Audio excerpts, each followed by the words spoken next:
Hey guys, what's up? It's Iflin here, and today we're going to be checking out the Basmu. This is the Sentient-inspired rifle that you can get from the Operation Scarlet Spear event.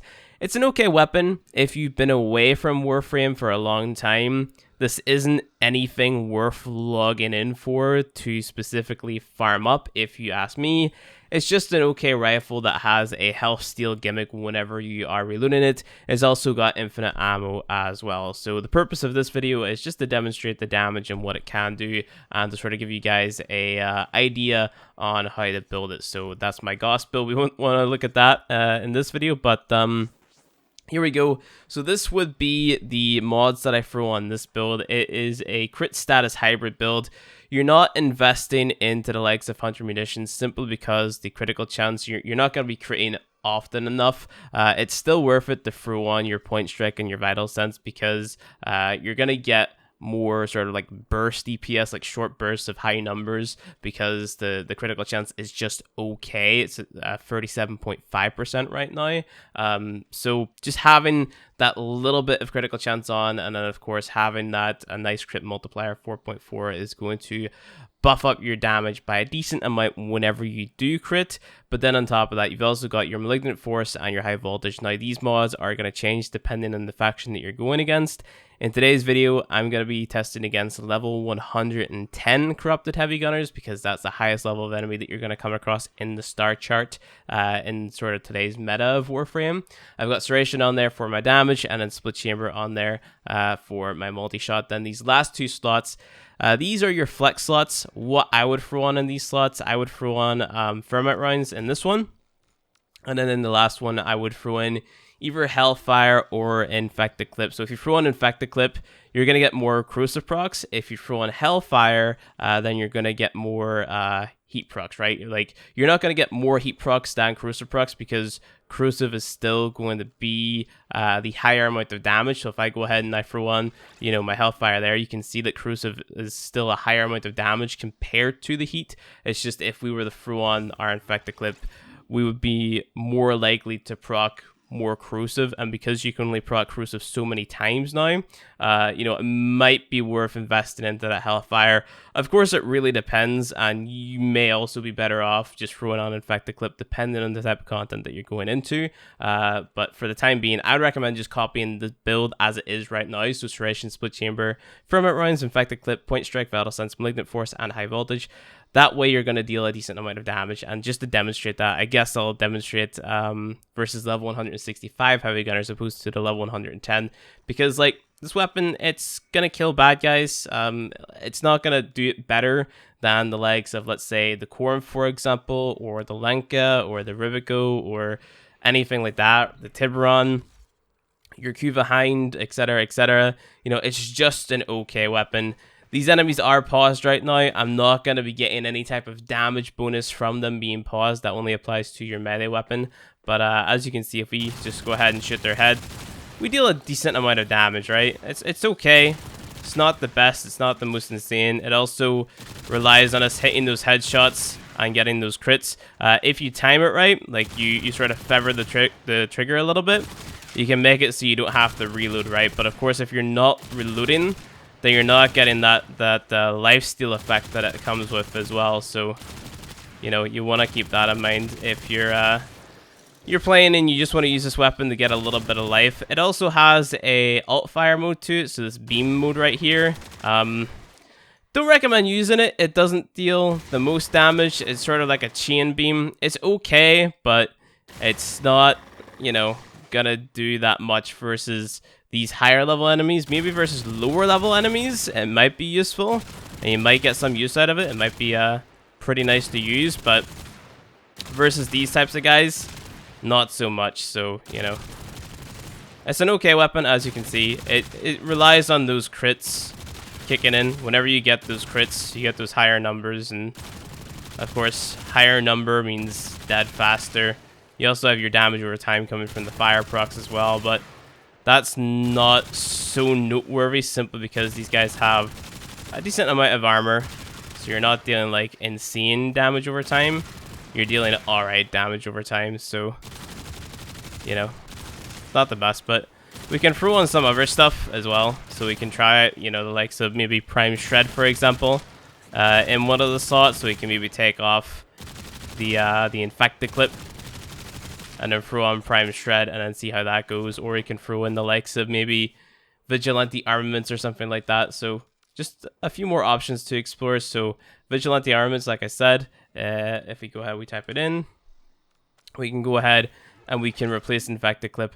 That gives us lower damage in this department here, but we have a little bit more multi-shot, right? So it might actually end up dealing a little bit more damage just because we're shooting more projectiles every single time we hold down the trigger as well. And you've got those orange crits coming into play as well. So I actually feel like I'm dealing more damage with this build, but then again, it sort of depends and it relies on those crits. More damage with this build than the other one.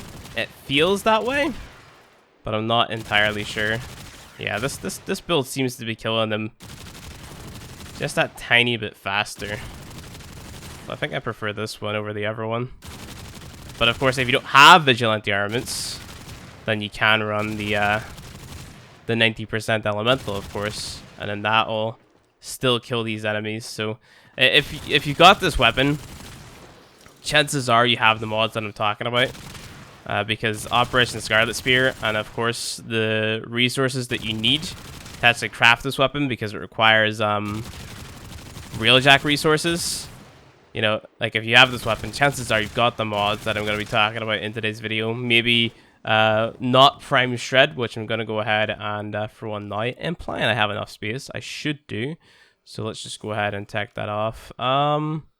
Maybe I won't have enough space. You know what we'll do? We'll maybe try throwing on Prime Shred on there. Yeah, that's not going to work out. Could I swap? Let's try that out. And then could I maybe chance fitting on? No, I can't. That's unfortunate. So we can try out a half-completed build, I guess, with Prime Shred. So I got Malignant Force High Voltage. If I had the space here, what I would do, I would probably go ahead and throw on, because you know, I'm going to be running Vital Sense and Point Strike on every single build.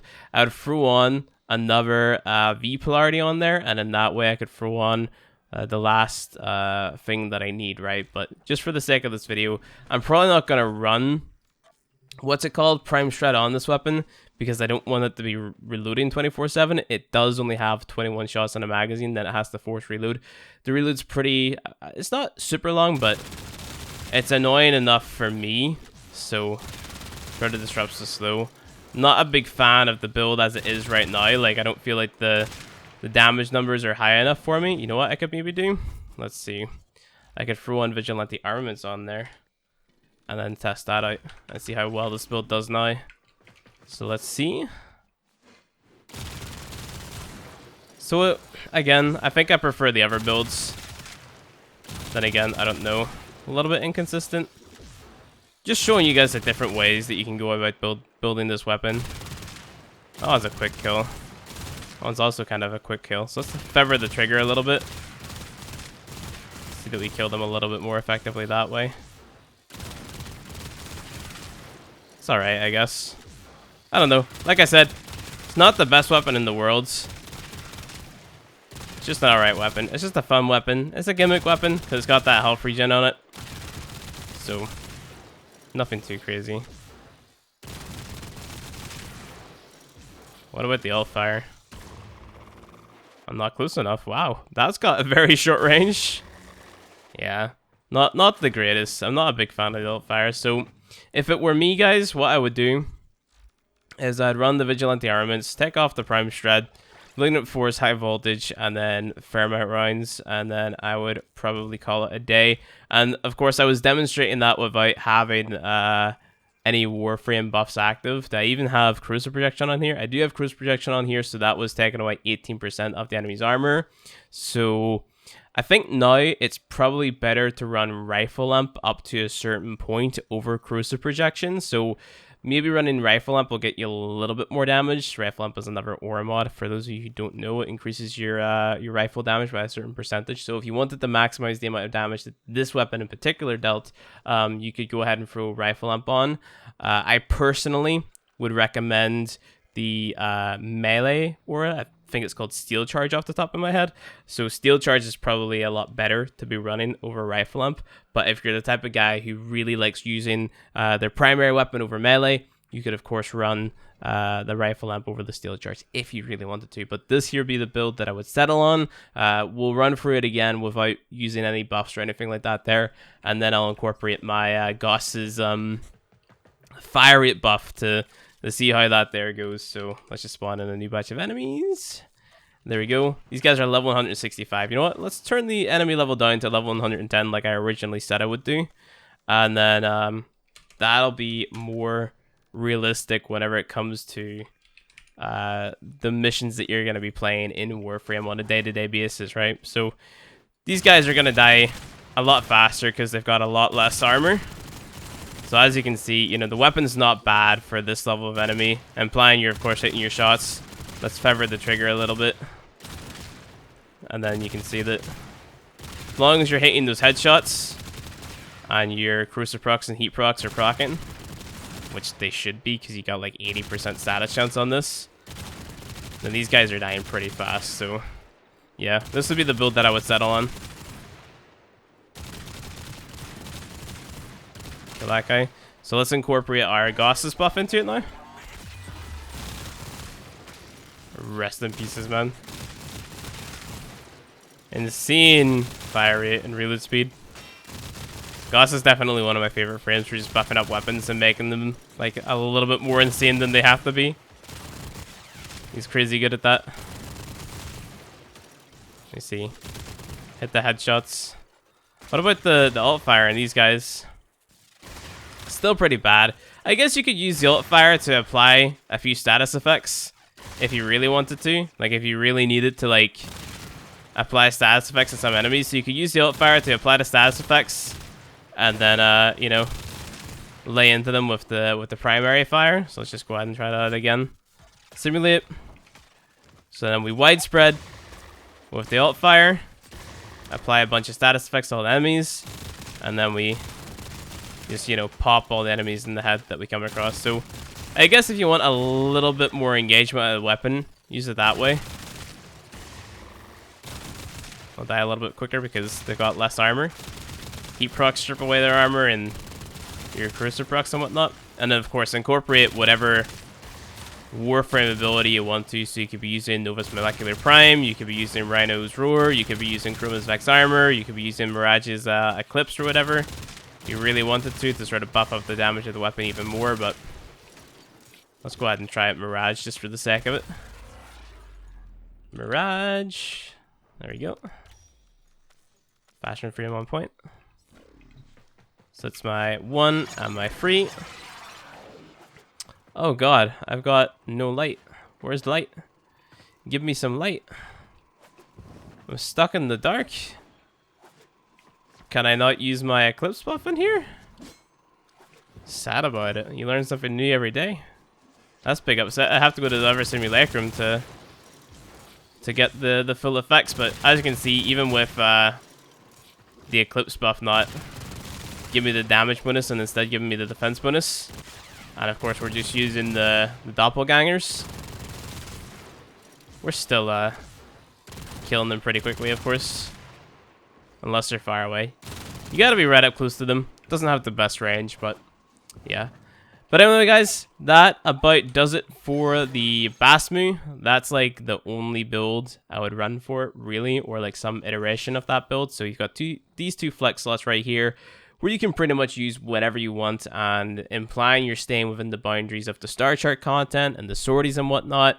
Like this build, and then whatever 2 mods you happen to throw in here are probably good enough. Like, for all I care, you could maybe throw on the buffed up hammer shot because it's got a status buff on it now as well. So it's entirely up to you. But anyway, guys, thank you guys for watching my sort of like first impressions, first take on the Basmu. If you enjoyed it, go ahead and hit that like button below. If you want to see more Warframe content from me, hit subscribe, and I'll see you guys in the next one.